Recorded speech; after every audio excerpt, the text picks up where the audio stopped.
vamos fazer o seguinte, como das outras vezes. Eu tenho participado de algumas reuniões que são mais aula e outras que são mais roda de conversa. Eu entendi que essa seria uma aula, mas que eu gostaria que fosse também uma roda de conversa. Então, eu vou falando, eu vou como se tivesse lá na Unicamp ou aí, frente a um grupo de alunos. Em geral, a gente senta num círculo, não é? E introduzindo um tema e dialogando. O que eu queria propor a vocês é o seguinte, eu vou falando. Se me deixar, eu vou falar até o fim, até 8h30. Sim. Então, quem tenha alguma pergunta, alguma dúvida, ou entra e fala na hora para todo mundo, aí a gente interrompe e eu dialogo, ou então me manda de alguma maneira uma mensagem para que eu possa responder. Não vale muito deixar para o final, eu tenho... essa aqui deve ser a 20ª live que eu participo nesse tempo, e quase sempre no final dá para a gente responder 2, 3 perguntas. Sim. E as outras 15 que fizeram não dá tempo e é meio frustrante. Assim que quem tem alguma pergunta, alguma dúvida, não tenha problema em me interromper, ou ao vivo, ou me escrevendo. A Vanisa vai coordenando isso aí. Sim. E a gente vai dialogando. Combinado, então, muito bem. Professor. Isso. Então, foi proposto que a nossa conversa fosse sobre esse livro aqui, que eu escrevi, pelo rosto que eu estou vendo aqui de vocês, muita gente não tinha nascido ainda. Em 1981. 1981. Essa era uma coleção da editora brasiliense chamada O Que É? O que é educação, o que é saúde, o que é cinema, o que é teatro, o que é vida, e por aí afora. E eu escrevi 3 livrinhos desse aqui. O que é educação, o que é educação popular, aliás, minto, 4. O que é educação popular, o que é o método Paulo Freire e o que é folclore. E volta e meia eu até costumo dizer para os meus alunos ou amigos como é que são as coisas da vida, não é? Eu escrevi esse livro aqui em 21 dias. Eu ainda me lembro, foi até interessante que eu estava terminando num dia em que o Rubem Alves, que morava aqui em Campinas também, veio me visitar. E o livro vendeu quase 70 edições. 70 edições. Inclusive, eu fiz agora uma nova, está aqui bonita, ó, novinha, acabou de sair. O que é educação? Está bem maior, não é? É um livro maior. E aqui na capa, vejam que bonito, uma menina, uma indígena lá do México, uma mixteca. Essa foto aqui é mais antiga ainda. Nessa aqui, eu acho que nem as professoras tinham nascido. 1966, quando eu morei lá no México. Então, está aqui uma edição nova, que saiu esse ano, pouco antes da quarentena, e essa aqui é antiga, de 1981. E essa fotografia da nova, de uma mulher que é capaz de ser avó. Imaginem vocês, de 1966. E nessa segunda edição, o que é educação tem um ponto de interrogação. O que é educação? O que é educação? Vocês sabem que eu sou antropólogo, não é? Muita gente pensa que eu sou educador, pedagogo, que eu trabalho muito com educação. Aliás, desde muito antes ainda, desde 1963, quando eu era ainda um estudante no Rio de Janeiro, na minha cidade natal. Mas eu sou um antropólogo. Eu, na Unicamp, por exemplo, sou até hoje um professor colaborador, já aposentado, mas ainda com doutorandas e doutorandos no departamento de antropologia, no programa de pós-graduação em antropologia social. vocês terem uma ideia, a minha última aluna que defendeu tese agora durante a pandemia, a Fernanda, fez um trabalho sobre os índios Huacha, lá do Parque Nacional do Xingu. E agora eu estou com uma orientanda que já é avó. Imaginem vocês, uma doutoranda do Espírito Santo, trabalhando com os índios Tupiniquim. E ainda tem um orientando colombiano, trabalhando com comunidades indígenas lá da terra dele, da Colômbia, e aqui do Brasil. Só tem uma, a Natália, que não está pesquisando indígenas. Muito bem. Então, eu sou um antropólogo, e nas aulas de antropologia, introdução à antropologia, ou então métodos e técnicas de pesquisa, é muito comum a gente conversar com os alunos dizendo o seguinte: olha, o segredo da boa antropóloga, do bom antropólogo, é a sua capacidade de desnaturalizar. Desnaturalizar. Palavra estranha, né? Alguém até fala isso na televisão, quando quer se dar assim um arte intelectual. Mas para nós tem um sentido muito simples. Reparem vocês, na nossa vida cotidiana, em tempos de pandemia ou não pandemia, de quarentena ou não quarentena, nós costumamos muito naturalizar as coisas. Por que isso é assim? É natural que seja, sempre foi. Por que a gente acorda de manhã, encontra um pai, uma mãe, um marido, um filho, e diz bom dia, e toma café com leite, em geral, da mesma maneira, variando muito pouco ao longo do tempo? E assim a gente vive, pensa, crê, né? Experimenta relações as mais variadas, num mundo muito naturalizado. Tanto assim que um exercício na antropologia se chama desnaturalização. Imaginem vocês essa experiência. Acordem um dia, num sábado de manhã, e pensem o seguinte: por que tudo que eu vivo é como é? Por que eu acordo, me espreguiço, vou no banheiro, etc. e tal, escovo os dentes, lavo o rosto, tomo café e por aí à frente? Chico Buarque tem até uma música, não é, Todo Dia, que é mais ou menos assim. Isso. De repente eu vou desnaturalizar. Cruzo com a minha mãe, não é? Ou um filho, ou um namorado, não é? E a minha mãe diz: bom dia, dormiu bem? Em vez de eu responder, eu digo: mãe, vem cá, senta aí. Por que todo dia, quando a gente se cruza de manhã, você me diz: bom dia, minha filha, dormiu bem? Por que é assim? Claro, sua mãe vai levar um susto, e mais ainda todo mundo na sua casa, se você começar a desnaturalizar tudo. Por que as coisas são como são e não de outra maneira? Entre os índios lá da Fernanda, ou os índios lá do meu orientando colombiano, o Duvan, elas não são assim. São de outras formas. Ou então as mesmas coisas são vividas de outra maneira. E a gente poderia aplicar essa pergunta à educação, de fazer uma desnaturalização.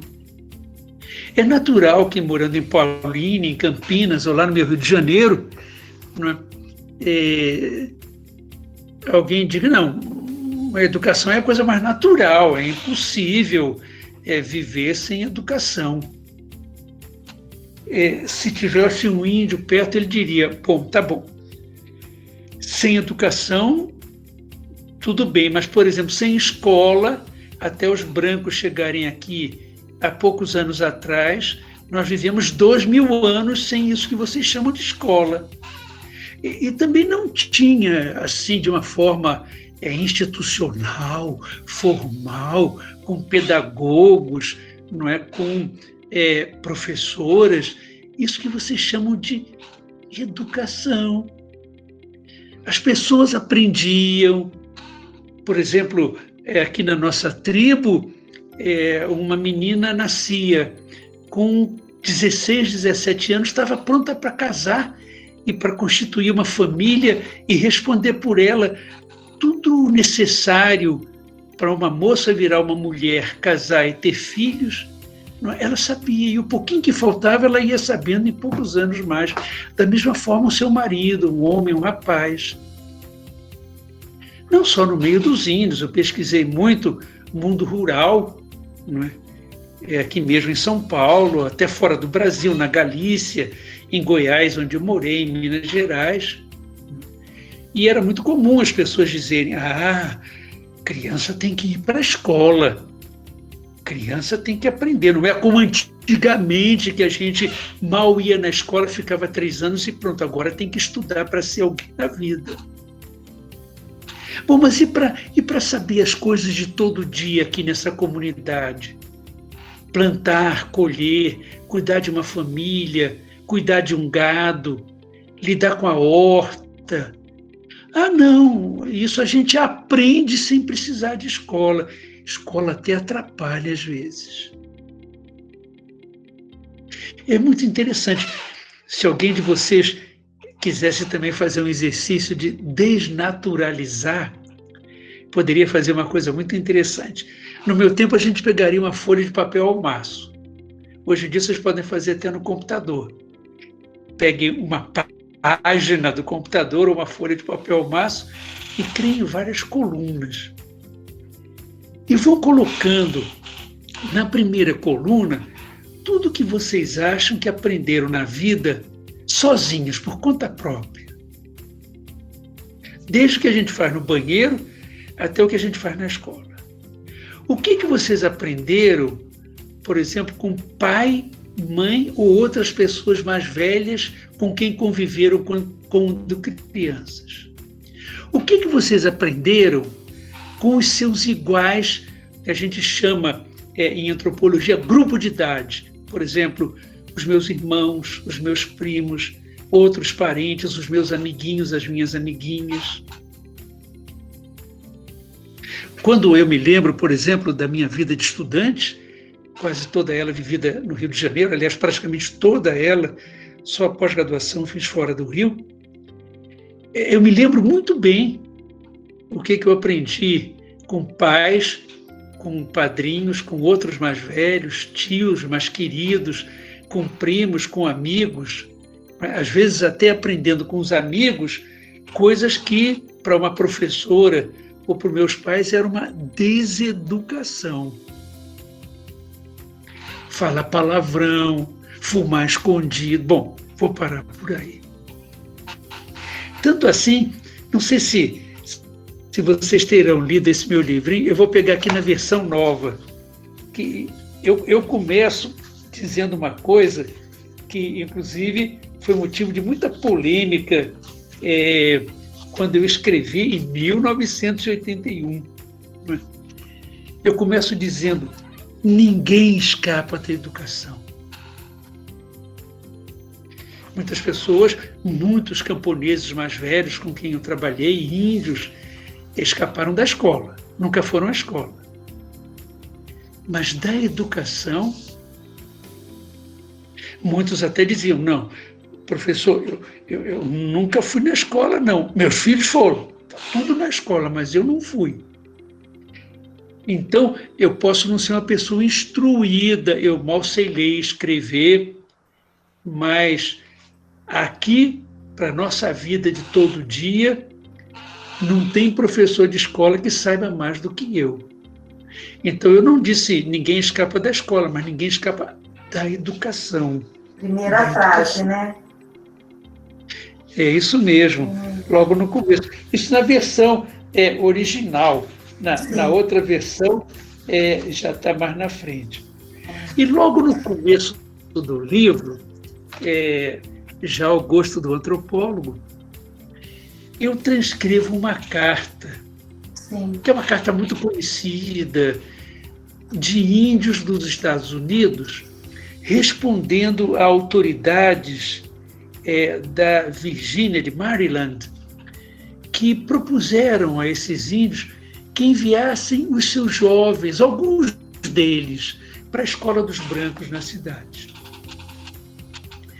E os índios, isso é uma carta que tem 100 e muitos anos, talvez quase 200, responderam com essa carta: Nós estamos convencidos, portanto, que os senhores desejam o bem para nós e agradecemos de todo o coração. Mas aqueles que são sábios reconhecem que diferentes nações têm diferentes concepções das coisas. E sendo assim, os senhores não ficarão ofendidos ao saber que a vossa ideia de educação não é a mesma que a nossa. Muitos dos nossos bravos guerreiros foram formados nas escolas do norte, ou seja, dos brancos, e aprenderam toda a vossa ciência. Mas quando eles voltaram para nós, eles eram maus corredores e ignorantes da vida da floresta e incapazes de suportar a fome e o frio. Não sabiam como caçar o veado, matar o inimigo e construir uma cabana. E falavam a nossa língua muito mal. Eles eram, portanto, totalmente inúteis. Não serviam como guerreiros, como caçadores ou como conselheiros. Ficamos extremamente agradecidos pela vossa oferta. Embora não possamos aceitá-la, para mostrar a nossa gratidão, oferecemos aos nobres senhores de Virgínia que nos enviem alguns dos seus jovens, que lhes ensinaremos tudo o que sabemos e faremos deles homens. Eis aí, há quantos anos atrás, alguns índios das florestas dos Estados Unidos respondendo aos senhores, não é, de alguma escola ou academia, ou do que seria então um conselho de educação da Virgínia. Será que isso vale para agora? Será que vale para agora? Então vamos tentar recapitular algumas coisas aqui desse livro. Professor, só me permite um pensamento? Permito, fica até alegre. Quando o senhor estava falando da questão da naturalização, me veio a lembrança dessa carta, né? Porque quando há o encontro, né, dos colonizadores e dos colonizados, cada um vem com a sua ideia de sociedade e a sua naturalização do que eles pensam ser o correto.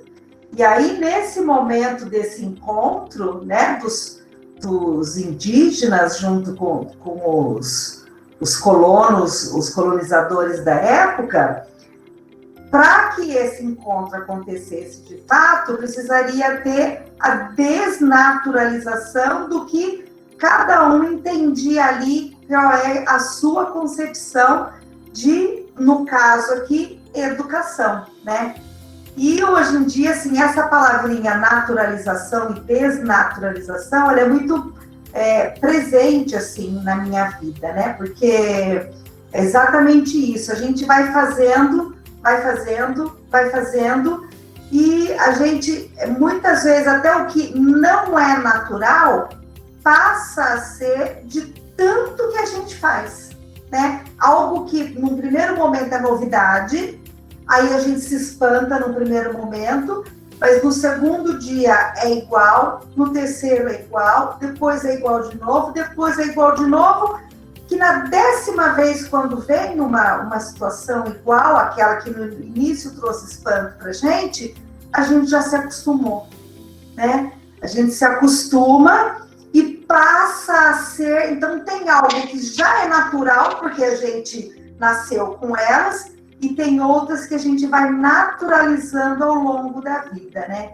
Então, assim, essa reflexão da naturalização, desnaturalização, assim, caiu como uma luva, assim, para mim, porque é algo que eu tento fazer esse exercício na educação o tempo todo, sabe? De não naturalizar algumas situações, para não passar a ter algumas atitudes, né? E passar por cima de algumas ideias, e aí a gente vai passando por cima de um monte de coisa que a gente, enquanto educador, enquanto professor, a gente não deveria, né? Era só para... Exato. Desculpa. Era só para compartilhar algo que eu pensei. Está certo, é isso mesmo. Isso mesmo. Eu costumo, às vezes, Vanisa, até com os meus alunos, também muito ao gosto do antropólogo, eu costumo brincar dizendo que nós, os seres humanos, somos tão estranhos que até quando a gente pensa nas invenções humanas, quanta coisa estranha. Vejam vocês, eu viajo muito de avião, até muito mais do que eu gostaria, uma média de 30, 40 vezes por ano. Esse ano, inclusive, maravilha, nenhuma vez, pela primeira vez em mais de 40 anos, por causa da pandemia. E volta e meia eu gosto de brincar dizendo o seguinte, que coisa curiosa o ser humano. Nós inventamos o avião e depois o avião a jato muito antes de inventar a mala com rodinha. O avião tem 100 e muitos anos. A mala com rodinha deve ter uns 15 ou 20 só. A gente inventou foguete interplanetário antes de inventar o cotonete. Vocês já pensaram nisso? A humanidade ela é capaz de idas e vindas curiosíssimas. E eu vou aproveitar o gancho da Vanisa, e já que a gente está falando de índios, para mostrar como é que justamente foi preciso momentos de desnaturalização, de pensar por que isso tem que ser assim e não de outra maneira, para que na educação acontecesse, não só aqui no Brasil, em outros países, lá no México, onde eu morei, por exemplo, mudanças importantes. Por exemplo, quando inicialmente aqui no Brasil, há mais de 500 anos, chegaram os primeiros brancos, os portugueses, eles não tinham nenhuma preocupação com qualquer coisa relacionada aos indígenas. Eles, inclusive, dizimaram com doenças, com enfermidades, uma imensa quantidade, milhões de índios no Brasil, na América Latina. Calcula-se que em toda a América Latina mais de 80 milhões de índios terão sido vítimas de doenças e outras pragas mais trazidas pelos brancos. Mas logo depois, com a chegada dos missionários, capuchinhos, jesuítas, começou a haver uma preocupação com a educação dos índios, a catequese dos índios remanescentes, os que sobraram. Por exemplo, aqui em volta de Campinas, nem tanto, mas em volta de São Paulo, Barueri, Embu, Carapicuíba, tudo isso tem nome indígena. Sabe por quê? Porque eram pequenos aldeamentos de índios tupi-guarani que os jesuítas fizeram e mantiveram, inclusive, esses nomes. Quase todas aquelas cidades que não têm nome de santo, como Santo André, São Caetano, São Bernardo, são cidades cujo nome até hoje preserva a comunidade guarani que existiu ali. Algumas, inclusive, existem até hoje. Então começou a haver uma preocupação em instruir os índios. Só que era uma educação imposta. Os índios nus tinham que se vestir, era uma imoralidade andarem nus, e tinham que esquecer suas línguas, aprender o português, tinham que abandonar sua religião, tinham que ser catequizados e se tornarem à força cristãos. Pouco depois, outra coisa triste na nossa história, começaram a chegar os escravos, que foram milhões também. Nós somos até hoje um país multiétnico, brancos, índios, negros e mestiços, ainda bem. E chegaram milhões de índios, ou melhor, de negros, vindos, que eram indígenas lá na África, de onde foram roubados. Há poucos anos atrás, uma doutoranda minha, Maria de Lourdes, da pedagogia, eu tive muito poucas orientandas da pedagogia, mas tive umas 3 ou 4. inclusive essa do Espírito Santo, que já é avó, é da pedagogia também. Ela quis fazer uma tese sobre escolas para negros escravos no Brasil. E depois de meses de pesquisa desistiu. Sabem por quê? Não encontrou um único documento. Imaginem os senhores de terras e escravos, inclusive um fazendeiro muito malvado, que até hoje é o nome do distrito onde fica a Unicamp. Vejam vocês que contradição. Barão Geraldo de Rezende. Escravocrata, milionário, rico, prepotente. Eu, quando ia na Unicamp, sugeri várias vezes mudar o nome do distrito, mas até hoje, melhor Paulínia, não é, do que Barão Geraldo. Eu imagino Paulínia, deve ser uma mulher, ou não sei se será uma homenagem a uma santa, mas Barão Geraldo de Rezende. Ela não encontrou um documento, não havia nenhuma preocupação, nenhuma. E mesmo a educação dos indígenas. Até quando eu já era grande, inclusive professor, a educação dos índios não era mais só uma tarefa de missionários, havia inclusive no Ministério da Educação um projeto de educação indígena, mas a educação levada aos índios da Amazônia, aqui de São Paulo, do Centro-Oeste, era a educação dos brancos levada aos índios. Por exemplo, ensinava-se história do Brasil, geografia do Brasil, né? Ensinava-se o português, inclusive forçava-se os índios, as crianças, a deixarem de lado as suas línguas. Foi preciso anos e anos, eu já era professor, antropólogo, para que houvesse, inclusive em grande parte a partir dos próprios índios, uma reversão completa nisso aí. Qual era o ponto de vista deles? Não era muito diferente do ponto de vista dos nossos índios de muitos anos atrás na Virgínia. Eles diziam, não, nós queremos escolas. É impossível agora viver, mesmo sendo índio, sem estar também no mundo do branco. Queremos aprender português, matemática, mas queremos aprender o de vocês a partir do que é nosso. Inclusive, a educação indígena de agora, não sei como virá a ser com o atual governo, mas até agora é uma educação em que os professores têm que ser indígenas formados, podem ser formados por professores brancos. Existem, inclusive, pessoas especializadas. Não sei se vocês sabem, inclusive, a Unicamp, pela primeira vez esse ano, acolheu 70 indígenas para fazerem graduação e pós-graduação, até muito atrasada. Outras universidades já estão bem na frente. Eu sei, inclusive, de algumas alunas brancas que estão até investindo em namoro com jovens indígenas.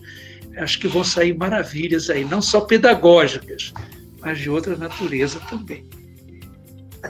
Então, vejam vocês, a educação que nós vivemos, para nós antropólogos, é uma das dimensões da cultura.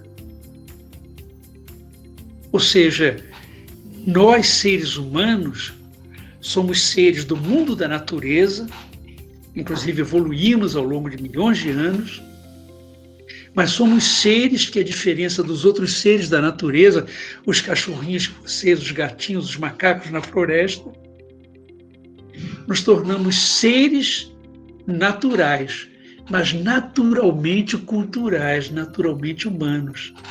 Criamos cultura, que é, de um lado, cultura material, a cadeira onde eu estou sentado, esse computador, a madeira dessa mesa, mas que também é o que está escrito nesse livro, que também é a língua que eu estou falando e vocês estão me escutando, e a Vanícia está dialogando comigo.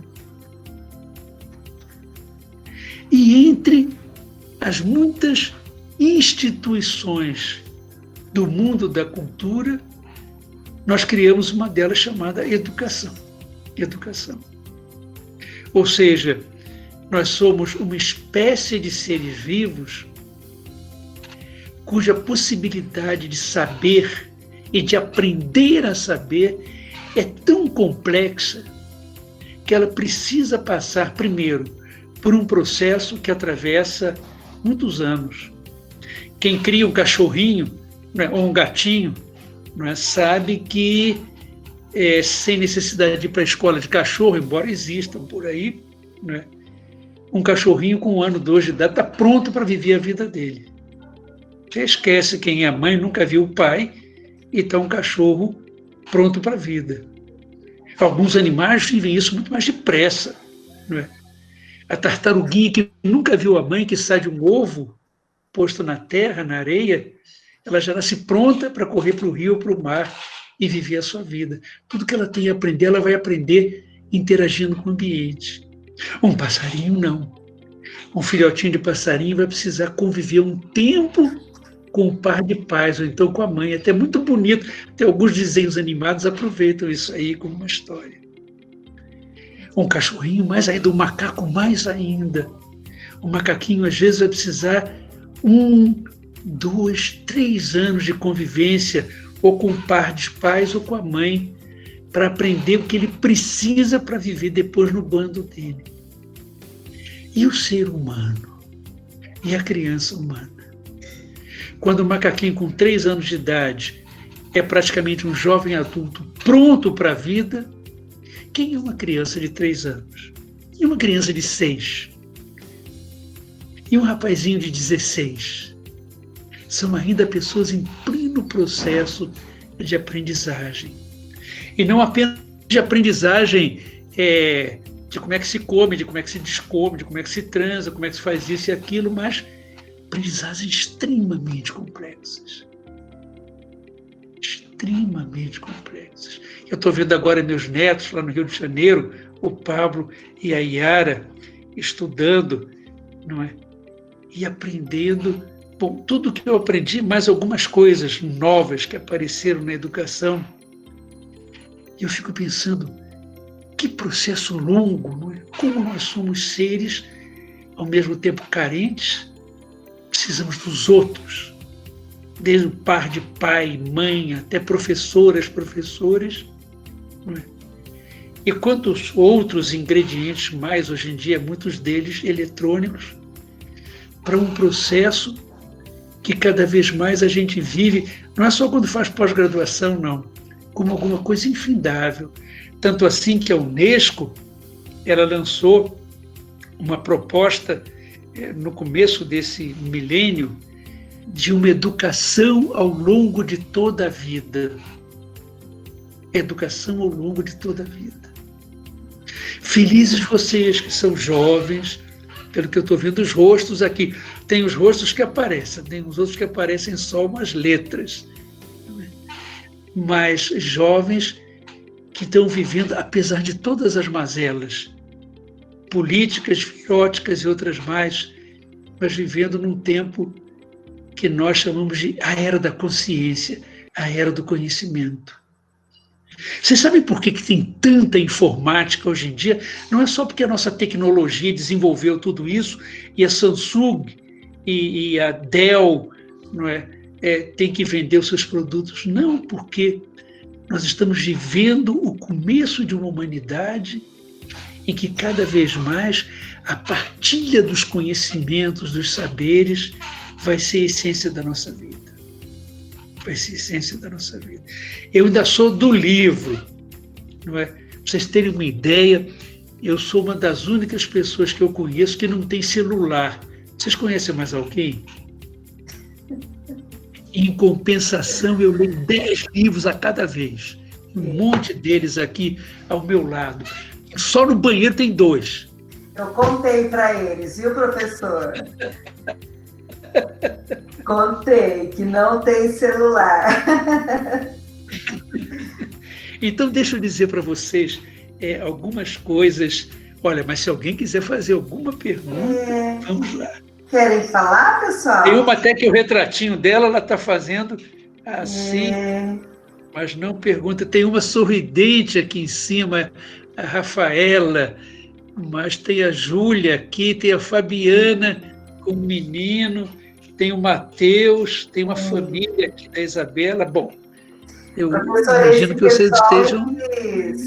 Eles, quando eles começam a falar, é um povo que fala e traz reflexões assim, muito muito importante, que a gente costuma em sala de aula, esse não é o primeiro semestre, né, que eu trabalho com eles. E em sala de aula a gente costumava fazer nossas rodas de conversa. Na semana, aliás, no semestre passado, nós trabalhamos o Darcy Ribeiro.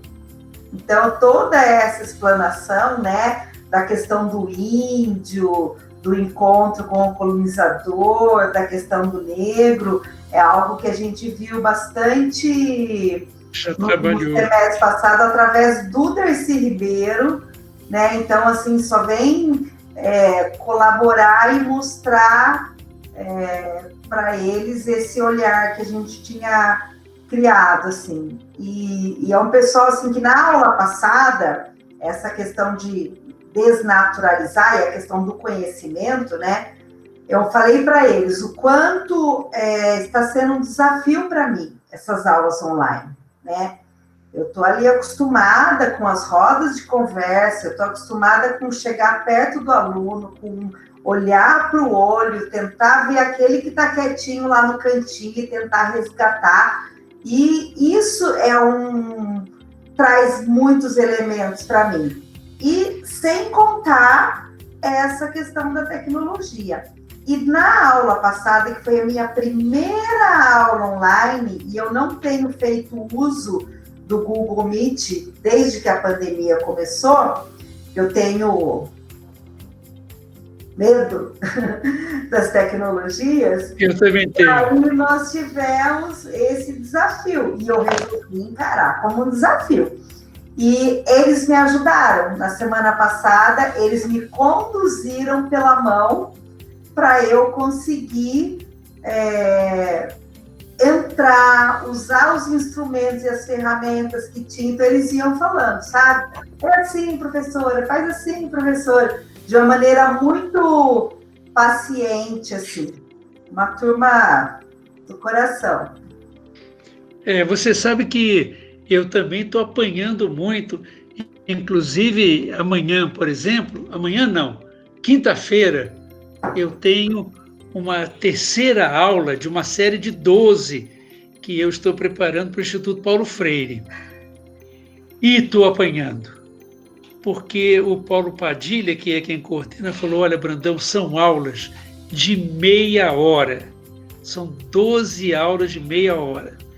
Eu falei, Padilha, eu sou do tempo do Paulo Freire, do Rubem Alves, em que aula pequena era 2 horas. Aula normal eram 3, principalmente na pós-graduação, em que carta de amor tinha 4 páginas e bilhete tinha que ter 4 parágrafos, no mínimo, senão era falta de educação. E amanhã mesmo, ou melhor, na quinta-feira, hoje é segunda? Hoje é segunda. Na quinta-feira, lá vou eu enfrentar mais uma aula em que eu tenho que contar tudo que eu preparei em meia hora. Em meia hora. Eu estou seguindo as jornadas Centenário Paulo Freire. Eu estou seguindo. Muito bem. Vamos continuar, então. Eu queria atualizar para vocês, inclusive com coisas que não estão nesse livro, porque ele é anterior a isso, mas que estão nessa versão já 2020. Existe um documento que, curiosamente, ele não foi muito divulgado e é muito importante. Ele é um documento da Unesco, que é a Organização das Nações Unidas, dedicada, como vocês sabem, à educação e à cultura. Todos nós, da área de educação, de alguma maneira, deveríamos ser leitores dos documentos da Unesco. Então, a Unesco, no fim do século, no fim do milênio, lá pelo ano 1997, ela fez uma pesquisa pelo mundo inteiro sobre como anda a educação pelo mundo. Então, a primeira parte desse livro é um informe crítico do estado da educação no primeiro mundo, no segundo, no terceiro. E depois, com uma equipe coordenada, inclusive, por um senhor chamado Jacques Defort, agora eu estou meio que esquecendo o nome, já eu lembro de novo. Essa equipe preparou um relatório que se transformou num livrinho chamado, em português, publicado pela Unesco, com o Ministério da Educação e a editora Cortez. Educação, um tesouro a descobrir. Educação, um tesouro a descobrir. Aliás, chama Delors, agora lembrei, Jacques Delors. Tanto que ele chamava relatório Delors, porque era o coordenador do projeto. E eu queria sintetizar para vocês algumas ideias desse relatório, inclusive já um pouco, digamos assim, revistas por mim, dentro até de uma perspectiva mais crítica, mais paulo freiriana. Primeira ideia. No mundo em que nós vivemos agora, não só por ser mundo da informática, mas por ser o mundo da era do conhecimento, a educação tenderá a ser cada vez mais o eixo do mundo de cultura e, consequentemente, o esteio do próprio mundo daqui para frente. Vejam vocês que coisa significativa. Enquanto algumas pessoas, sobretudo lá no primeiro mundo, lá na Europa, nos Estados Unidos, preconizam o final da educação, cada um vai aprender por si em sua casa, como quiser, com o seu aparato eletrônico. A Unesco defende a educação como o núcleo e o eixo do mundo do presente e do futuro. Segunda ideia, por mais que elementos de caráter informático venham a facilitar em muito a educação, o centro da educação ainda é a relação cara a cara, a relação face a face, a relação interativa. Tudo mais que venha é complementar, porque nada substitui o abraço, o olho no olho, o face a face. Terceiro, e eu já tinha falado para vocês de alguma maneira, no mundo mutante e mutável, e aí voltando a uma ideia de Paulo Freire, que inclusive esse documento da Unesco explora muito pouco.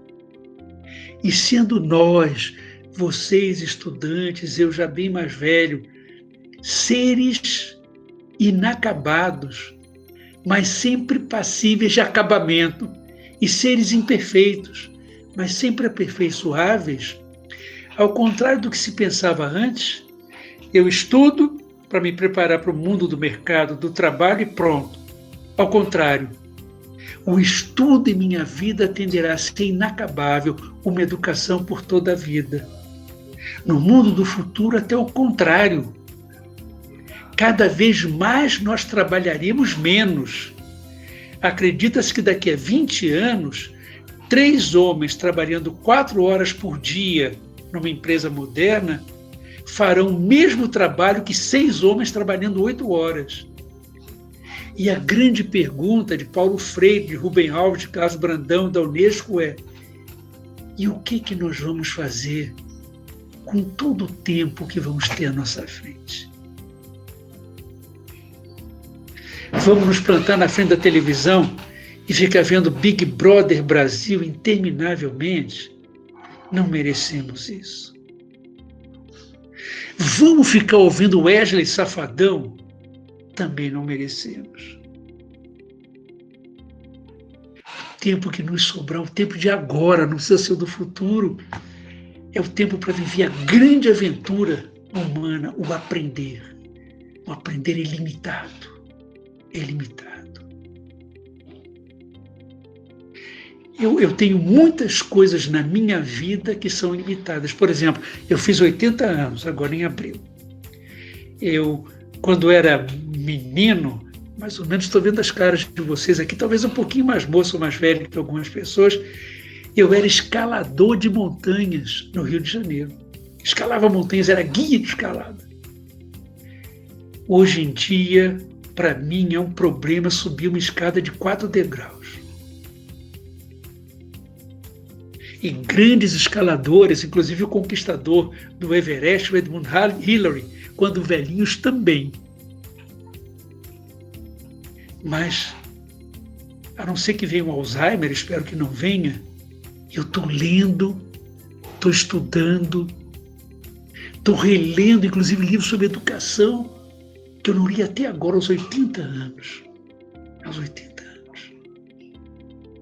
Porque o aprender, e o aprender aquilo que vale a pena ser aprendido, os grandes romances, as grandes poesias, os grandes, belos filmes. Pouco tempo atrás, no tempo do presencial, eu fazia uma palestra com os estudantes de universidade. E naquele dia eu estava bravo. Eu dizia para eles: vocês às vezes aprenderam nas vossas igrejas evangélicas ou católicas que fazer isso, transar fora do casamento e tal, é pecado. Coisa nenhuma. Pecado é viver uma vida e morrer sem ter ouvido as 9 sinfonias de Beethoven, sem ter lido o Grande Sertão Veredas, sem ter conhecido pelo menos os concertos para piano de Mozart, sem ter contemplado pelo menos os quadros mais importantes de Van Gogh. Olha só, aqui na minha sala tem 1, 2, 3, 4, 5. Estou cercado de Van Gogh. E quando sair daqui, vou aqui para o outro computador ouvir Mozart.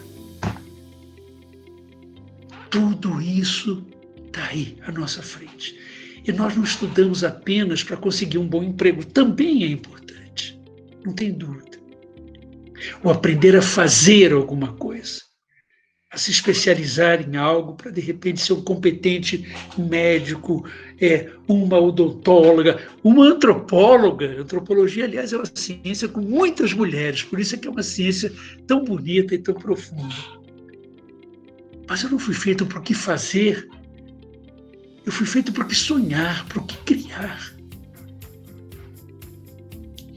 E nós podemos ser essas pessoas, e a educação aí tem um papel fundamental. Claro, não quer dizer que eu vou passar na sala de aula toda a minha vida, pelo amor de Deus. Mas em quantas situações, em quantos grupos, em quantos coletivos. Eu agora, por exemplo, estou me juntando a amigas minhas, inclusive todas aposentadas já. A Regina, a Cátia, o Severino Antônio, eu, a Teca, né? Todo o povo que, se não tiver grisalho, já está de cabeça branca. E a gente está recriando um grupo chamado Arandurá, que era um grupo que a gente criou há anos atrás para compartilhar ideias, trocar poesias, inclusive para propiciar cursos. Temos um curso muito bonito lá em Caldas. Arandurá é uma palavra guarani, significa lugar de aprender. Arandurá, lugar de aprender. Uma outra colocação da Unesco. A educação, ela se assenta sobre 4 pilares. Isso, inclusive, está no capítulo 4 desse livro, Educação, um Tesouro a Descobrir, que foi publicado com esse nome em português. O primeiro pilar, aprender a fazer. É aquilo que eu falava a vocês. Aprender alguma coisa que vai desde saber preparar um almoço até me profissionalizar em alguma área do conhecimento. Por exemplo, a pedagogia, e dentro da pedagogia uma área em que eu queira estender meu aprendizado. Mas a Unesco vai insistir numa coisa muito importante e que, aliás, tem sido muito esquecida nesse mundo tão regido pelas leis do mercado, do lucro, do puro comércio, da ganância. Aprender a fazer, aprendendo a criar contextos, espaços harmônicos de trabalho. Menos competitividade, menos arrogância, menos vaidade, mais coletividade, mais solidariedade. Segundo pilar, aprender a aprender. Alguém poderia dizer, mas que coisa mais esquisita. É claro, aprender é aprender, aprender. Não. Aprender não a decorar, a empilhar conteúdos, porque isso o meu computador faz muito melhor do que eu. Tem muito mais bits do que eu. Mas não tem capacidade crítica de processar criativamente aquilo que aprende. Então, cada vez mais, a nossa educação deve ser uma educação de muitas perguntas, de muitas dúvidas, de muita motivação a criar em mim e entre as pessoas com quem eu convivo, círculos de perguntadores, de pessoas que não apenas querem saber como é que isso funciona, mas qual é o sentido da vida? Qual é o significado do mundo em que nós vivemos? É esse mundo assim como ele é? Ou será que nós não deveríamos nos transformar e transformar o mundo em que nós vivemos num mundo mais solidário, mais harmônico, mais inclusivo? Aprender a aprender. Tem uma passagem, eu coloquei no outro livro meu, deixa eu ver se eu acho ele aqui. Eu escrevo um monte de livro, eu não tenho celular, é uma grande vantagem. Não é? Como eu não tenho celular e não entro em Facebook, está aqui A Flauta de Prata, escrito sobre o saber e a educação. Mas o que eu quero ler para vocês não é coisa minha, não, é coisa do escritor que eu vou ter que confessar, eu nunca li. Mas uma aluna minha de pós-graduação um dia me mostrou isso. É de um senhor chamado T.H. White. E o livro dele é um romance, talvez até alguma de vocês tenha lido, algum de vocês. A Espada na Pedra, O Único Eterno Rei, volume 1. Eu acho que até um dia eu vou comprar e ler esse livro. Vejam o que ele diz aqui.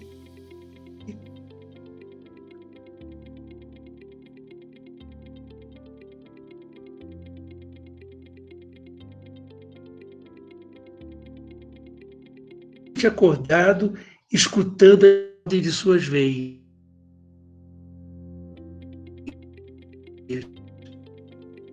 Devastado por lunáticos maus, ou saber que sua honra foi pisoteada. Só há uma resposta para isso: aprender. Aprender, o mundo gira e o que o faz girar. Essa é a única coisa da qual a mente não pode jamais se cansar, nem se alienar ou desacreditar, e nunca sonhar em se arrepender. Aprender. Eu costumo chamar a grande aventura humana. A grande aventura humana. Aprender. Nós não somos seres humanos porque somos seres políticos, como lá no filósofo grego Aristóteles, ou seres sociais. Os macacos também são. Nós somos humanos porque somos seres do aprendizado. Os macacos se treinam. Os cachorrinhos são condicionados a um comportamento. Em nós, isso aí, a instrução é apenas o primeiro andar de um edifício inacabável. Cada uma de nós, cada um de nós. E a grande pergunta é essa: até onde eu vou me construir? Vou ficar no alicerce? Vou aprender a cozinhar, virar uma boa cozinheira, casar e tá bom? Ou vou construir um segundo andar? Ou um terceiro? Ou um décimo? Quais são as minhas perguntas? Qual é a minha abertura? Eu vou ter meio desafio meus alunos, eu digo, todo mundo quer ter um corpinho sarado hoje, as moças e os rapazes. Vai para a academia e malha, e faz dieta, e come comida orgânica, e cuida do corpinho. Maravilha, não tenho nada contra, eu acho ótimo. Mas, e isso aqui? E a minha mente, e o meu eu interior, aquele que aprende, que tem perguntas, que questiona e que inclusive se maravilha com Meu Deus do céu, eu citei o Guimarães Rosa, eu já li o Grande Sertão 7 vezes, quero ler mais umas 2 antes de morrer. Outro dia estava ouvindo aqui o concerto para violino de Beethoven, já devo ter ouvido 30 vezes. Mas cada vez é um desvelamento. Tem que completar os 4 pilares, gente. Tem que ser uma mesa com 4 pés. Eu parei no segundo e comecei a devanear.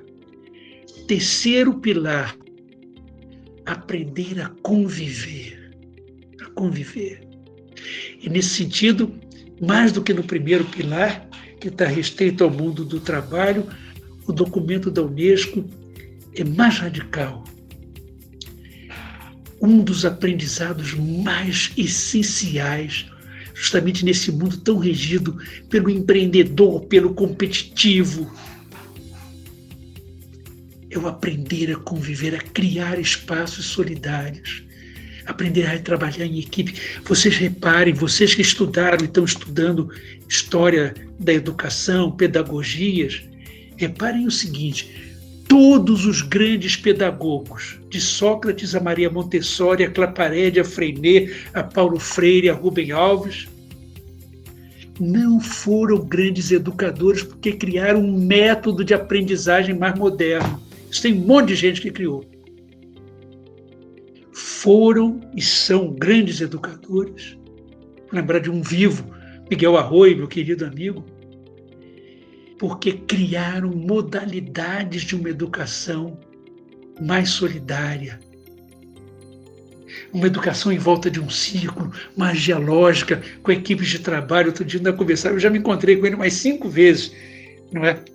O Zé Pacheco, lá da Escola da Ponte. Nós estávamos até no encontro, antes dessa pandemia, uma das viagens que eu fiz ano passado, de uma instituição chamada Escolas Transformadoras. Entrem lá, Conani. E o Zé Pacheco falando das experiências dele, não só lá em Portugal, mas as que ele está vivendo aqui. E como, de repente, com pouca coisa, às vezes até muito mais barato do que uma escola tradicional, a gente cria a educação que, em Paulo Freire, não é destinada a formar o competente e competitivo para o mercado. Isso daí a gente aprende num curso de computador, ou então faz um MBA, mas uma educação destinada a criar o consciente ou a consciente cooperativo. Ou nós fazemos isso, ou nós conseguimos criar isso aí, inclusive atravessando governos e desgovernos. Eles passam. Quem se lembra o nome do nosso ministro de Educação, que fugiu lá para os Estados Unidos? A gente já nem lembra, daqui a 10 anos não vai nem saber que ele existiu. Mas de Darcy Rocha, né, professor? Pois é. Vivido. Você citou o Darcy Ribeiro. Sim. Darcy Ribeiro, antropólogo. Não é? Quem esquece o Paulo Freire, doutor honoris causa por 50 universidades no mundo inteiro. No mundo inteiro. E faltou o último pilar. Já ia eu deixando vocês, está acabando o nosso tempo, com uma mesa com 3 pés só. Ela aí já fica em pé, mas fica meio bamba. 4º pilar do aprender. Aprender a ser. Eu vou repetir, porque está parecendo coisa de igreja, coisa de pastor ou de padre, e está num documento sobre educação no século XXI. Aprender a ser. Aprender no nível mais profundo da minha vida, não é ser eu mesmo egoisticamente e sair me postando no Facebook e não para mais. Não. Aprender a mergulhar em esferas cada vez mais profundas de mim mesmo. De mim mesmo. Tanto assim que numa síntese, agora talvez voltando mais a Paulo Freire do que esse documento da Unesco, a grande missão da educação é nos abrir cada vez mais a 3 dimensões do diálogo.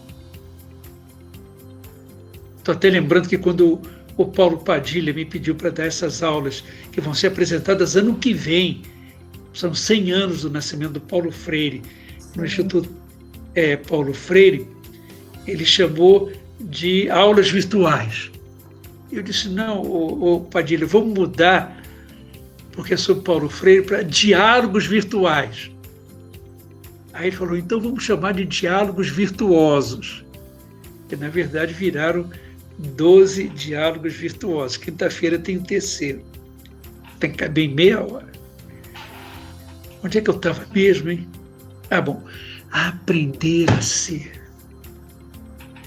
A gente fica se postando, mudando, inclusive, o look, o visual no Facebook, mas quem de nós para um pouco para pensar, afinal, quem sou eu? Como é que eu enriqueço esse ser precioso que se chama Vanisa, que se chama Maria, Tereza, Fernanda, Natália, em homenagem à minha orientanda, eu estou vendo a Fabrícia Santana aqui, e quantas outras pessoas mais. A Rafaela, a Gabriela, a Thaís, a Isabela, a Neide, a Adriele. Meu Deus, tem uma Adriele.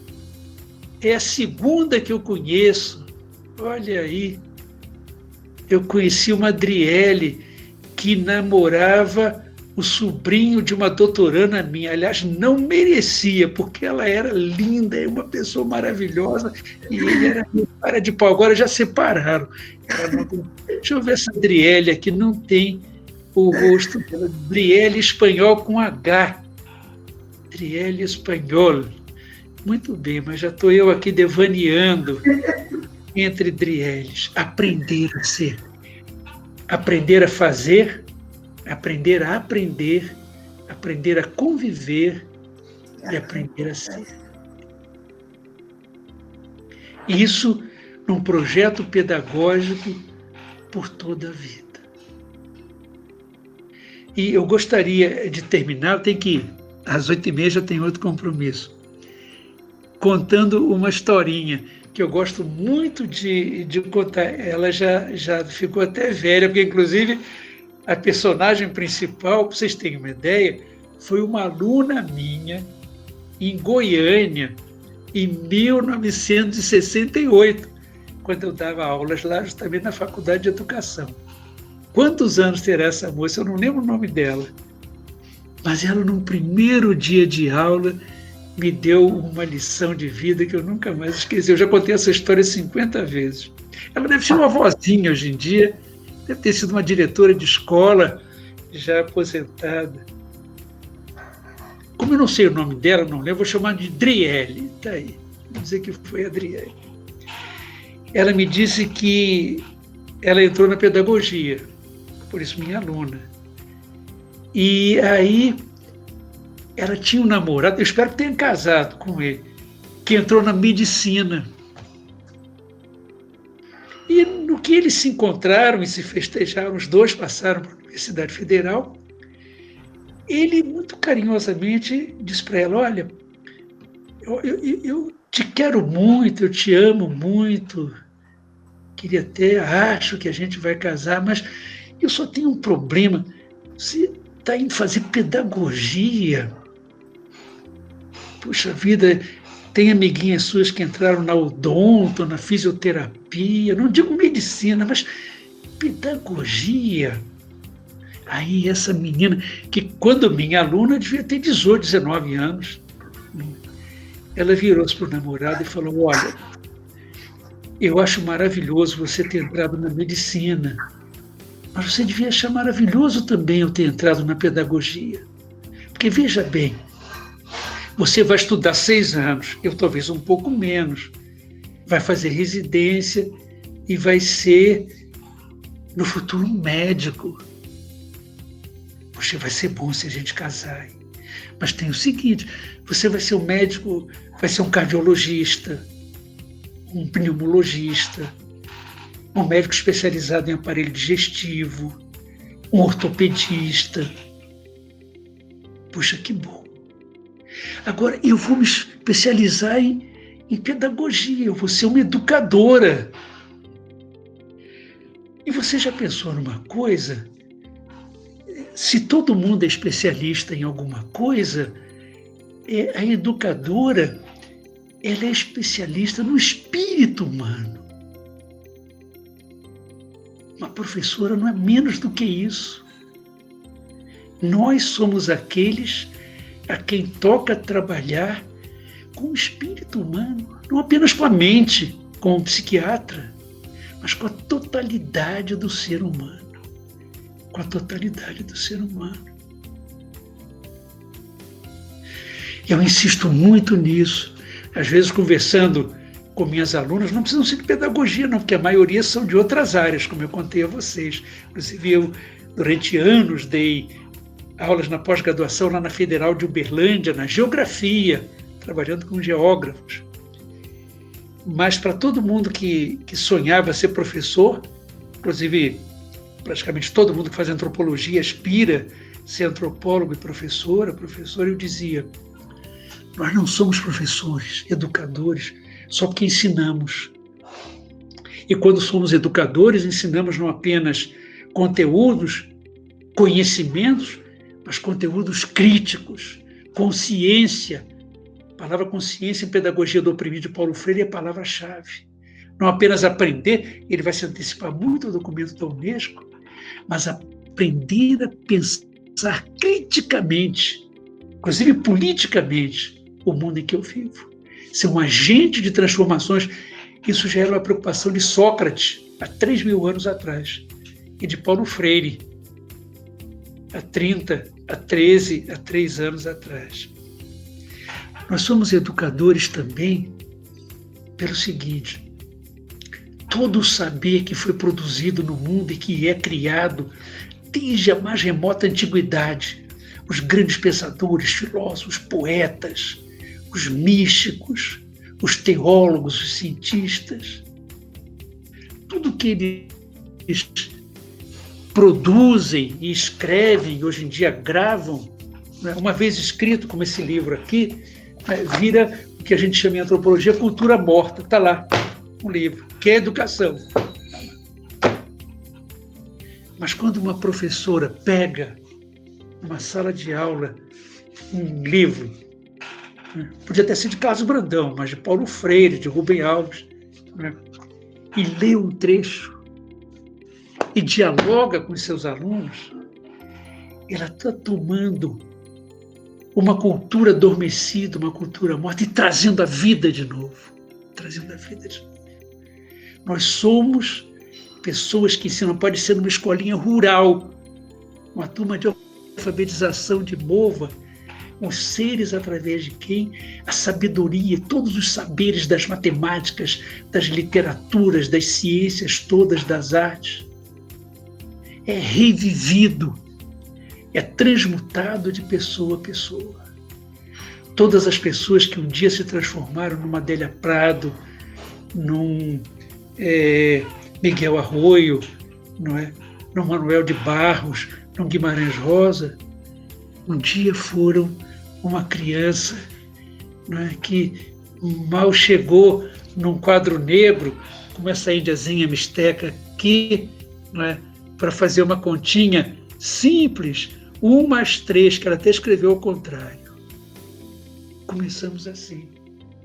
E é desse começo, 1 mais 3, que a humanidade se transforma no que ela é.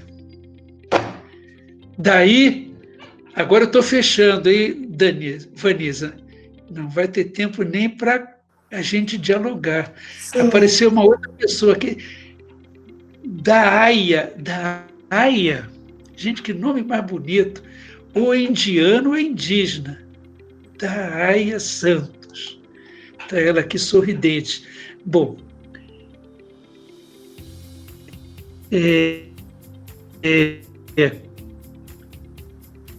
um poeta marxista. Até amanhã, justamente amanhã não, depois da manhã, quarta-feira, eu vou estar examinando uma tese lá da USP, Universidade de São Paulo. Imagina você na arquitetura, um rapaz chamado Danilo. Até vou ter que acabar ali amanhã a tese dele. Ele começa com uma epígrafe do Bertolt Brecht. Mas eu quero terminar com uma outra, que é um pedacinho de um poema dele, um final de um poema, E ele diz assim, eu vou falar no feminino, porque aqui a maioria imensa são mulheres. Sim.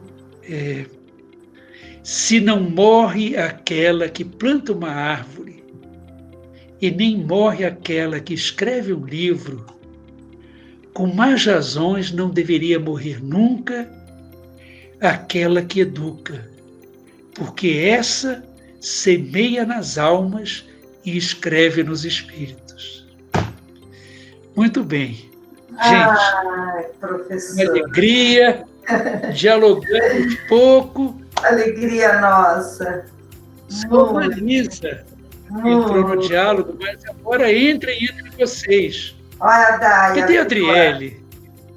A Day abriu a câmera dela. É Daia, mais bonito ainda. Eu tinha uma aluna Dária. Aliás, virou policial, vejam vocês. Agora aqui está a Daia. Aqui está a Daia. Bem-vinda, Daia. Gente, a Adriele sumiu. Olha, eu ia fazer uma sugestão para vocês que eu faço com os meus alunos. Vamos ver. Cada uma vai escrever numa folha de papel 3 perguntas que essa minha fala suscitou. Sim. 3 perguntas. Só que tem um detalhe. Cada uma vai pegar as suas 3 perguntas e mandar para uma outra. Por exemplo, a Daia vai mandar para a Adriele. E a Adriele vai mandar para a Mara. E a Mara para a Lúcia para a Rafaela. E cada uma vai receber 3 perguntas que não foram ela que fez. E vai responder essas 3 perguntas. Depois todo mundo vai mandar para a Vanisa as perguntas que alguém me fez e as respostas que eu dei a essas perguntas. Isso se chama um diálogo. Sim. Sim. Gente, a Day aqui agora... bom, abriu o olho. Eu pensei que ela estava dormindo. Está sonhando com as palavras, professor. Está sonhando com as palavras. Olha, magnífico. Bem. Muito, assim, eu fico muito agradecida, né? Você passou para o pessoal o meu site, Vanisa? Eu passei. Tem um site meu. www.apartilhadavida.com.br. Vocês entrem lá, tem meu retrato assim entre flores, não é? E meus livros e escritos quase todos. Então lá, é só acessar gratuitamente, solidariamente. Tem poesia para criança, conto, antropologia e até educação. Inclusive, esse me vem aqui, porque é educação. Agora, quem quiser a forma nova, entre na Livraria do Brandão. Isso. E é uma amiga minha querida que está gestionando lá. Muito bem, gente. Então, um abraço em todo mundo. Não, obrigada. Olha, até outra. Obrigada, a gente se veja aí. Obrigado. Conhecer, aqui, Rafaela, Gabriela, que beleza, gente. Gente, não tem um homem, não? Tinha um. Tem, ele saiu,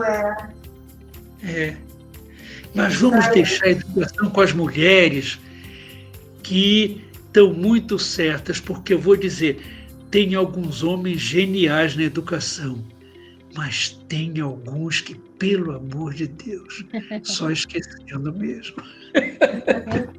Tchau, gente. Valeu. Obrigada. Muito bom. Ô, gente, e aí? E aí, gostaram de conhecer o Brandão? Sim, muito sensacional, bom. Maravilhoso. Maravilhoso, Nenê. Amei a palestra dele. Pois é, esse é o Brandão. Preparem vocês um pouco. A gente tem vontade de ouvi-lo a noite toda, né? É. Muito agradável. Muito. E Uma assim, paixão muito grande, né, pela educação, e isso passa para gente, transmite isso para gente, né? exatamente. Passa, transmite, assim, é uma empolgação suave, né? Não precisa... E faz a gente se apaixonar também, né? E assim, né, de onde ele veio, a trajetória dele, né, e ele gentilmente, assim, quando eu fiz o convite de fazer um videozinho para mandar para vocês, porque eu queria que vocês escutassem a voz do Brandão, sabe? E aí ele falou, não, eu não sei gravar vídeo, eu vou lá falar com elas. Legal. Nossa, tive um piripaque, falei, sensacional, né? Todo mundo merece estar ouvindo e conhecendo. Então, assim... Uma bagagem enorme, né? Tem vários cursos que ele, como ele mesmo disse, né? Tem essa plataforma Paulo Freire, e são cursos grátis, viu, gente? Tem alguns que são pagos, mas outros são gratuitos, né? E esse site dele, dos livros, né, que ele colocou, tem a livraria, eu passei para vocês, né, por e-mail, agora eu vou colocar lá na nossa plataforma também da faculdade, e vale a pena, assim, porque foi o que ele falou, né, em uma hora e pouquinho, é pouco, né, para ele. E eu acho que a gente deveria fazer, eu vou tentar organizar esse desafio que ele fez para a gente, aí das perguntas, eu acho que a gente pode fazer isso como uma das atividades avaliativas, lembra que a gente falou de fazer, está lá no nosso cronograma, né? Então eu vou organizar isso direitinho, e para a gente fazer isso como um desafio e sair, né, dessa naturalização que ele disse para a gente, né, do que é uma avaliação. A gente faz uma avaliação só pensando na nota, né, e a gente não percebe que uma avaliação, ela pode, precisa ir muito além disso, né, desse retorno de nota que a gente tem. A gente pode realizar uma atividade pensando... na gente, nos desafiando a colocar no papel, por exemplo, o melhor de nós, né? Então, desnaturalizar isso. Mas eu queria que vocês falassem um pouquinho, eu vou parar de falar. Tem lá no fórum, viu? Na plataforma já tem o fórum. Essa vai ser a avaliação do mês, tá, gente? Essa que eu tô falando da ideia dele. E, além disso, poderíamos escrever coisas para o Brandão. Quem quiser escrever uma carta, dar algum retorno para ele, eu acho que seria bem legal quem sentir vontade de fazer isso, tá bom? E tem hoje lá na plataforma, já tem o fórum, não sei se alguém já olhou, alguém já passou lá para ver? Ainda não. Não? Será que dessa vez está certinho? Aliás, depois que eu arrumei lá, ficou certo? Apareceu para todo mundo o fórum? Sim, professora, apareceu. Ah, então tá bom. Então, assim... Vanessa, ainda não apareceu. Não? Não, ainda não. Dei uma olhadinha, só tá o da semana passada mesmo. Nossa. Ah, sim, também, o meu da semana passada. Tá. Verdade, né? Então eu esqueci de clicar o íconezinho publicar. Eu vou sair daqui e eu já vou lá olhar. Tá bom? Desculpa, gente. Vocês sabem a minha dificuldade. Eu tento e nem sempre consigo. Mas o fórum de hoje é para pensar na aula de hoje, né? É o que... Quer ver? Eu vou abrir aqui para mim e vou ler para vocês. Só um minutinho, assim a gente sai da aula com vocês já sabendo. Olha, faça comentários sobre a aula de hoje.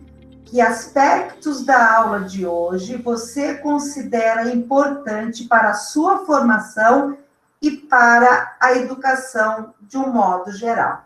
Essa foi a questão que eu coloquei, mas que vocês podem ir muito além disso, né? Podem ousar, podem aí inspirados aí nessas falas do Brandão, podem ir muito além disso. Saindo daqui, eu já vou ver lá o que aconteceu. Eu acho que eu esqueci de colocar uma bolinha no publicar, que a gente tem que colocar lá. Tá bom? Alguém quer comentar algum aspecto assim que mais chamou a atenção da fala dele?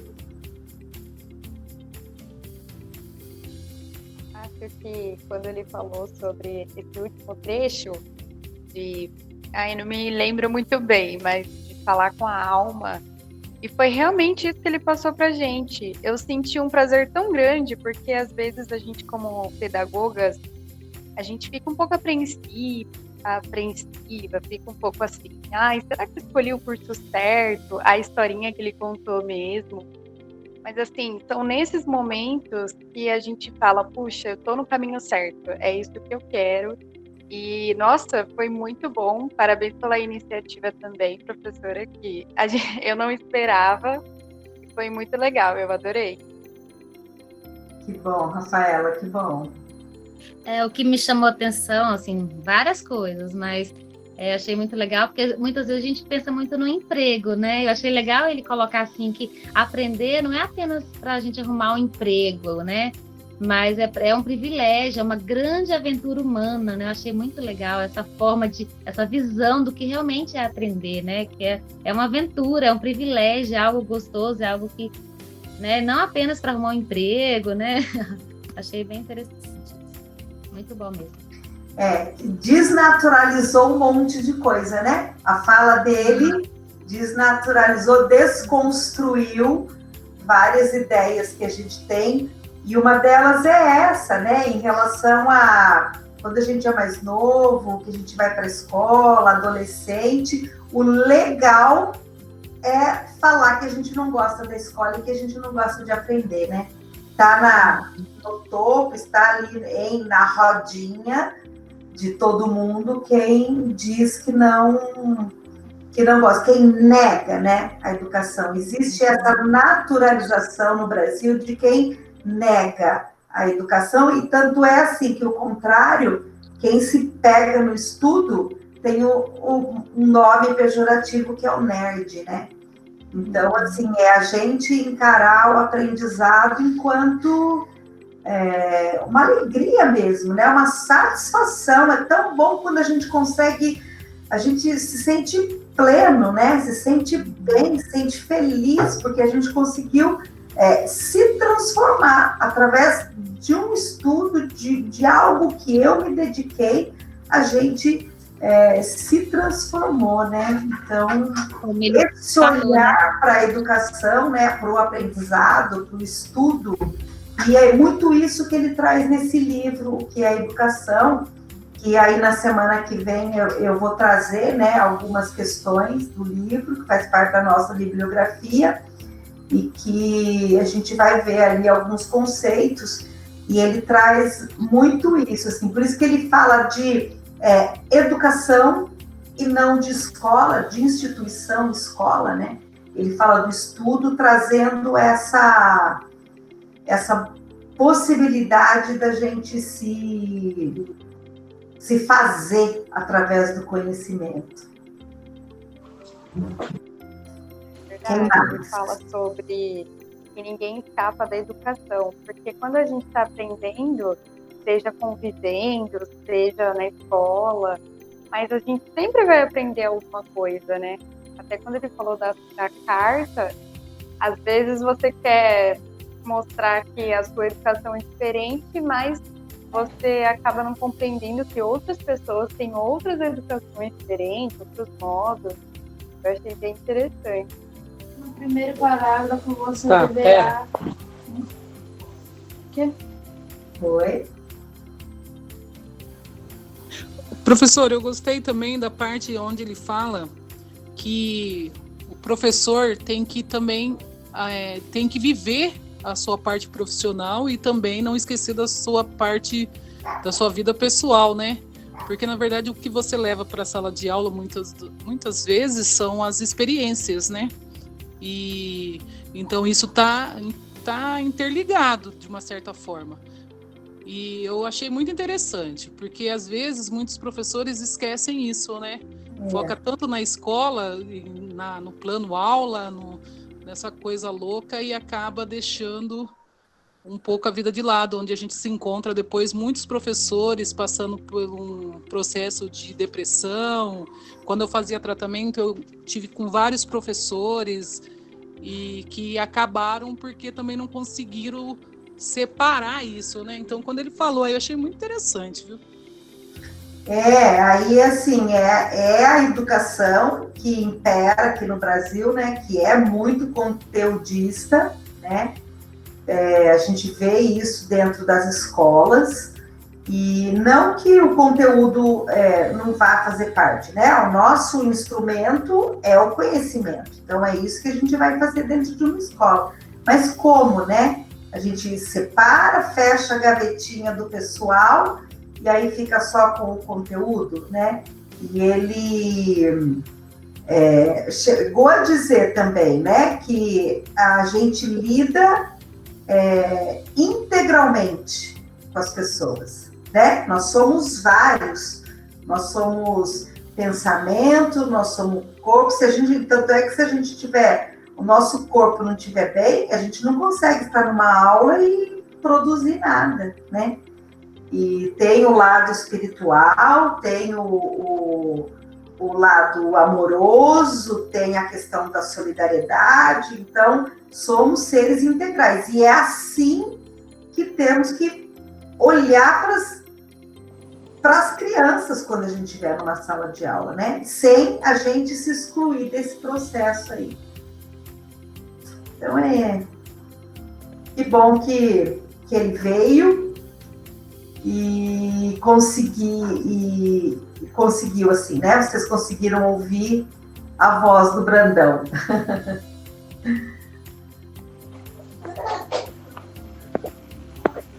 Mais alguém, gente, gostaria de fazer alguma colocação? Queria falar? Ô, Pro. Pois não. Foi legal, porque foi o dele que a gente fez o trabalho no outro semestre, né? Não. Nós não trabalhamos o Brandão semestre passado. Não semestre passado, mas nós já trabalhamos o Brandão também. Eu não me lembro em qual atividade, em qual disciplina, mas eu lembro que eu vi. Tá bom. Aí não foi comigo, né? Mas esse que é o Brandão, gente, é esse aí. Então, no próximo oportunidade, eu vou mandar de novo para vocês esses sites que ele colocou, que ele mandou, que ele falou aqui. Aí eu vou mandar por escrito. E assim, procurem, sabe? Procurem. Tem o Instituto Paulo Freire, que ele está lá o tempo todo, sabe? Tem vários outros professores, e são cursos, são palestras, né? E são jornadas que eles falam, e muitas vezes são gratuitas. Tem que conhecer essas pessoas sensíveis que a gente tem no Brasil.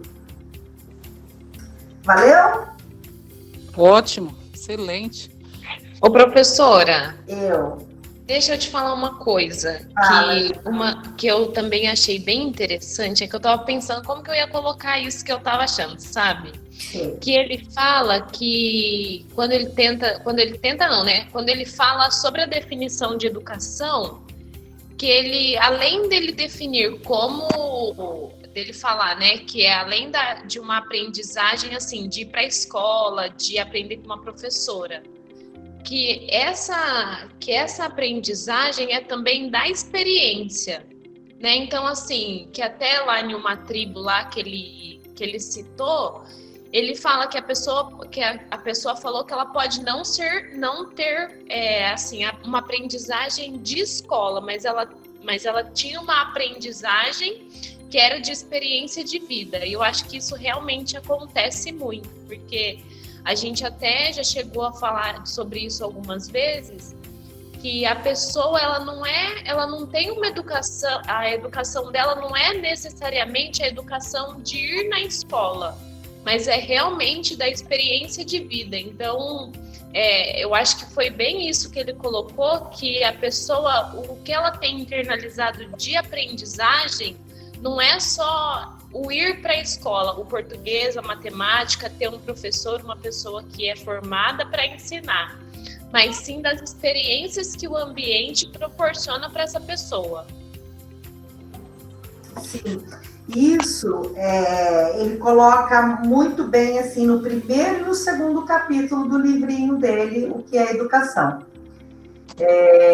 Então, ali ele coloca, tem essa carta, né, dos índios, que ele leu aqui para a gente hoje, e aí ele faz toda uma valorização do aprendizado das pessoas no seu coletivo.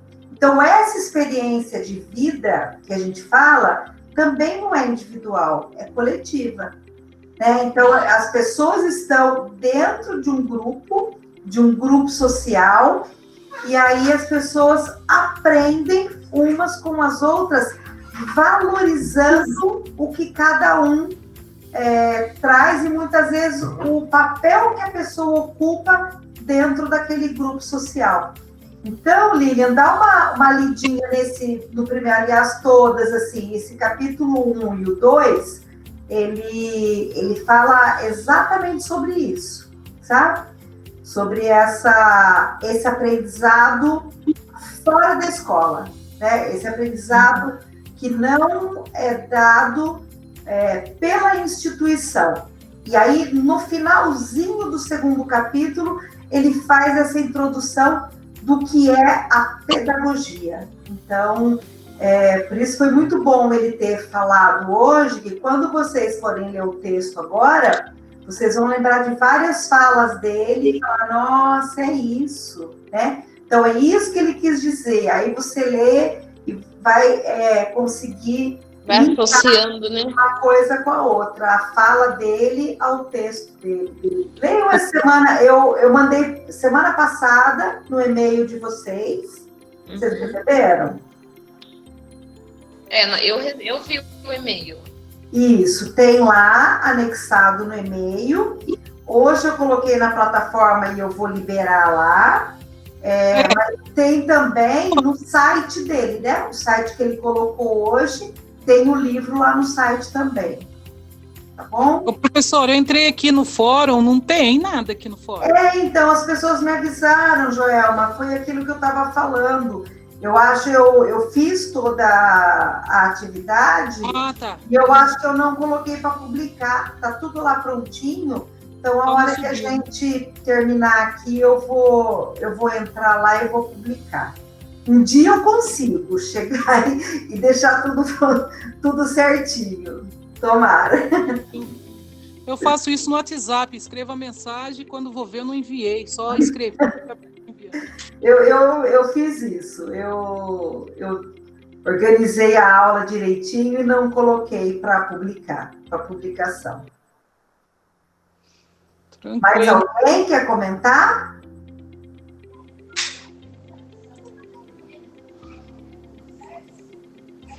Não?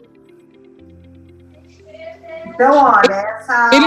Ele, pela idade dele, ele é bem esclarecido, né? Ele coloca de uma forma de fácil entendimento, isso que foi gostoso.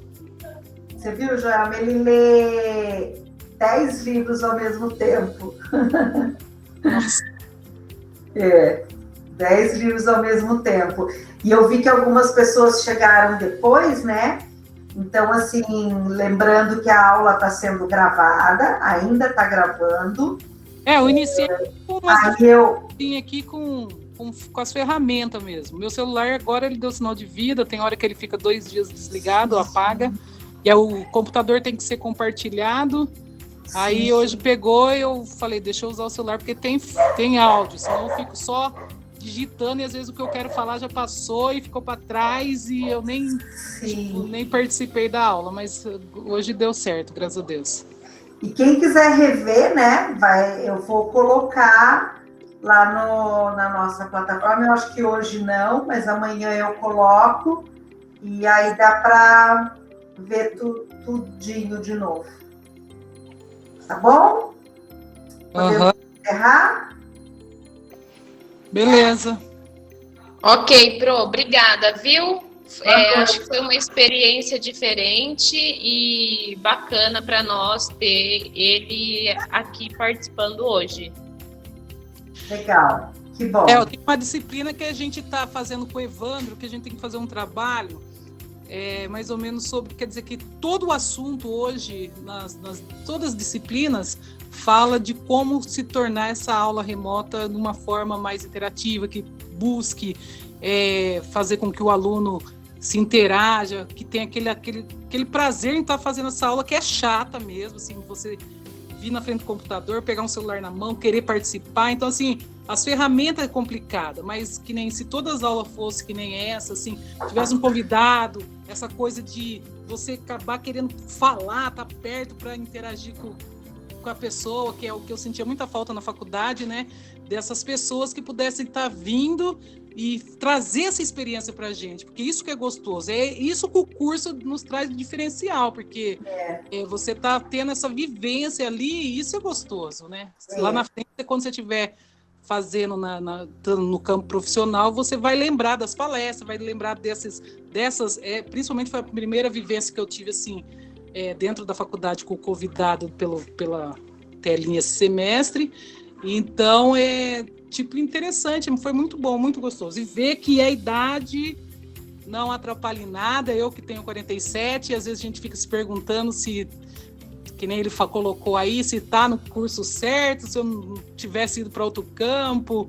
E aí a gente vê que a idade não atrapalha em nada, é tão prazeroso quanto ser jovem mesmo. Muito bom. E o intuito foi esse mesmo, assim, né?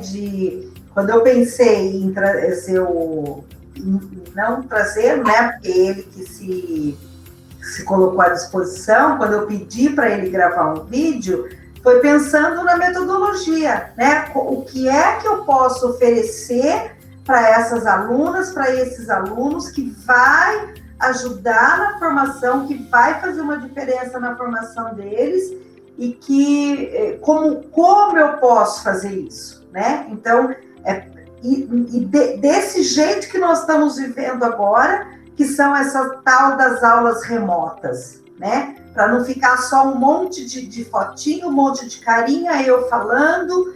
E então eu comecei a pensar o que é que eu poderia proporcionar, como eu poderia proporcionar, que acaba sendo um jeito muito limitado, né, da gente tá fazendo. E aí eu tive essa grande alegria aí do... Parabéns, professora. Foi muito bom. Legal, que bom, fico feliz. Vamos dormir contentes hoje e renovadas, né? Mas não percam a oportunidade de estar... Agora, estando motivadas, né, com essa fala dele, que traz uma renovação para a alma da gente mesmo, né?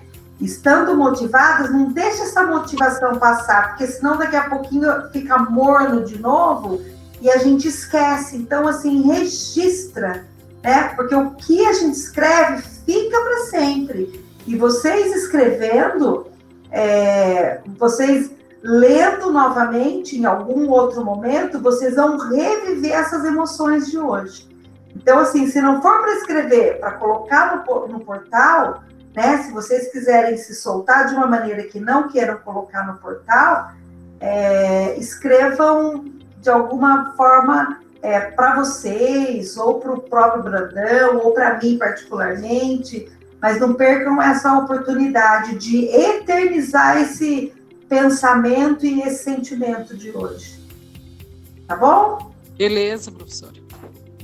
Boa noite, gente. Boa noite, professora. Muito obrigada, viu? Eu que agradeço.